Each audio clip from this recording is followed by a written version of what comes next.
안녕하세요. 오늘은 정말 많은 분들이 궁금해하시는 주제죠. 바로 일본인의 기원에 대해서 좀 깊이 들어가 보려고 합니다. 네, 안녕하세요. 특히 제러드 다이아몬드의 총균 쇠 관점을 좀 참고하면서요. 보내주신 자료들, 생물학, 언어학, 고고학, 또 역사 기록까지 다양하더라고요. 네, 맞습니다. 여러 분야의 증거들이 있죠. 이걸 잘 엮어서 그래서 일본인의 조상이 누구고 또 특히 우리 한반도와의 관계는 어땠을까? 이걸 좀 명확하게 이해해보는 게 목표입니다. 좋습니다. 흥미로운 여정이 될 것 같네요. 자, 그럼 바로 시작해볼까요? 우선 일본의 그 원주민이라고 할 수 있는 아이누족 이야기부터 해야 할 것 같아요. 네, 그렇죠. 가장 오래된 주민들이니까요. 자료 보니까 이분들이 주로 홋카이도 그리고 혼슈 북부 여기서 수렵 채집 생활을 했고 외모나 유전적으로 보면 유라시아 대륙에서 온 코카서스 인종 특징을 보인다는 분석도 있더라고요. 네, 그런 시각이 있습니다. 하지만 아시다시피 역사의 흐름 속에서 이분들도 나중에 온 이주민들 때문에 좀 터전을 내주고 북쪽으로 밀려나게 되죠. 아, 그렇죠. 특히 그 1869년 메이지 정부가 홋카이도를 공식적으로 병합한 이후에는 이 아이누 고유의 문화나 언어 사용까지 상당히 억압을 받게 됩니다. 아, 자료에서도 이 과정이 뭐랄까 다른 대륙 원주민들이 겪었던 일과 비슷하다고 지적하고 있고요.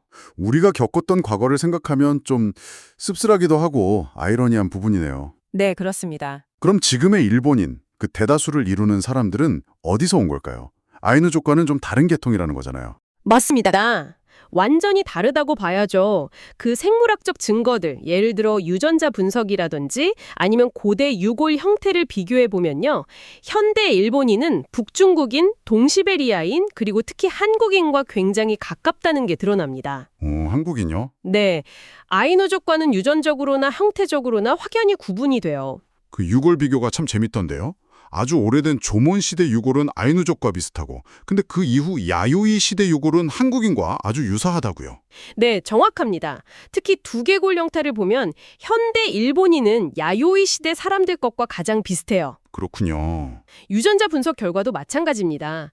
기원전 한 400년경 이후로 한반도에서 건너간 그 야요인들의 유전적 영향이 그 이전 조몬인의 유전자를 거의 압도할 정도로 강력하게 나타납니다. 압도할 정도로요? 네, 그래서 결론적으로 현대 일본인의 뿌리를 쭉 거슬러 올라가면 한반도에서 건너간 이주민들이 정말 결정적인 역할을 했다. 이렇게 볼 수밖에 없는 거죠. 야요이 시대 이전에 그 조몬 문화라는 게 거의 1만 년이나 지속됐다는 것도 참 놀라웠어요. 네, 굉장히 긴 시간이죠. 그 새끼줄무늬 토기가 유명하고 나름 안정적인 정착 생활을 했다는데 농사도 없고 가축도 개 말고는 없고 금속 도구나 문자도 없었다니.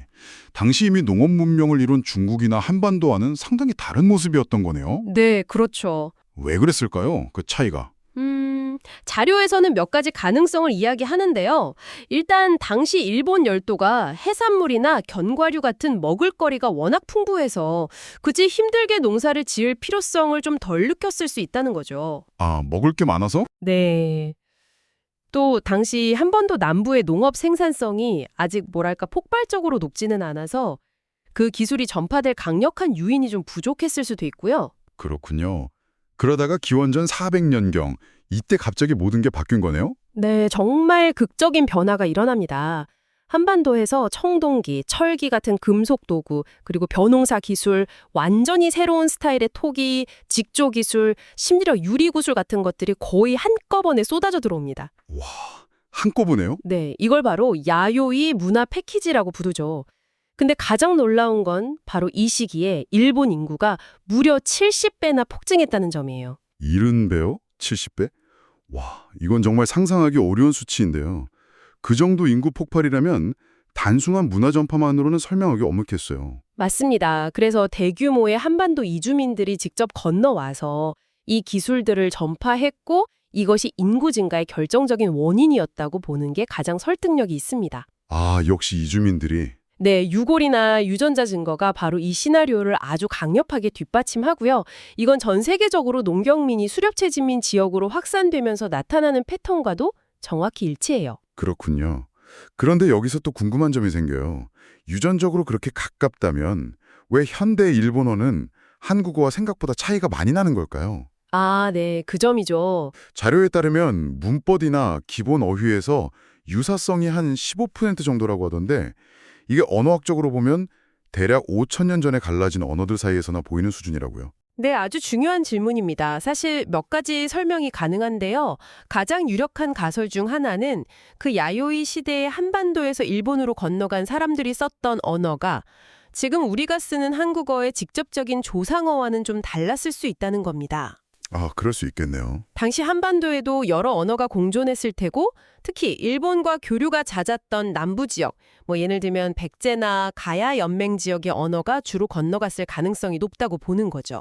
아하. 반면에 현대 한국어의 뿌리는 주로 신라어에 두고 있잖아요. 네, 그렇죠. 신라 통일 이후로. 네, 신라가 삼국을 통일하면서 다른 언어들의 영향력이 줄어들었기 때문에 현대 한국어와 일본어는 이미 고대에 갈라진 서로 다른 언어적 가지에서 발전해 왔을 수 있다는 설명이 가능합니다. 이야, 그렇군요. 정말 복잡한 역사가 얽혀 있네요.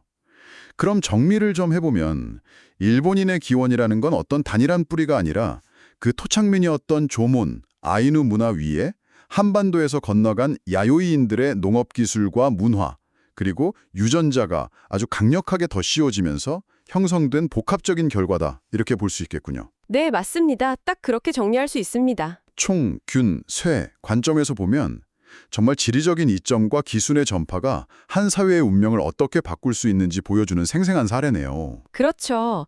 특정 민족이 우월해서가 아니라 어떤 환경에 처해 있었고 또 어떤 기술을 받아들였는지가 문명의 경로를 결정짓는다는 걸 아주 명확하게 보여주는 사례죠. 여러분이 보내주신 이 자료들 덕분에 일본이라는 나라의 뿌리를 한층 더 깊이 이해할 수 있었던 것 같습니다. 네, 과거에는 이런 지리적 환경과 이주가 역사의 큰 물줄기를 바꿨다면 문득 궁금해지네요. 오늘날 우리 사회를 근본적으로 변화시키는 가장 강력한 힘은 과연 무엇일까요? 어쩌면 눈부신 기술의 발전일까요? 아니면 국경을 넘나드는 또 다른 형태의 새로운 이동과 교류일까요? 이 질문을 여러분께 한번 남겨보면서 오늘 탐구는 여기서 마무리하겠습니다. 네, 좋은 질문인 것 같습니다.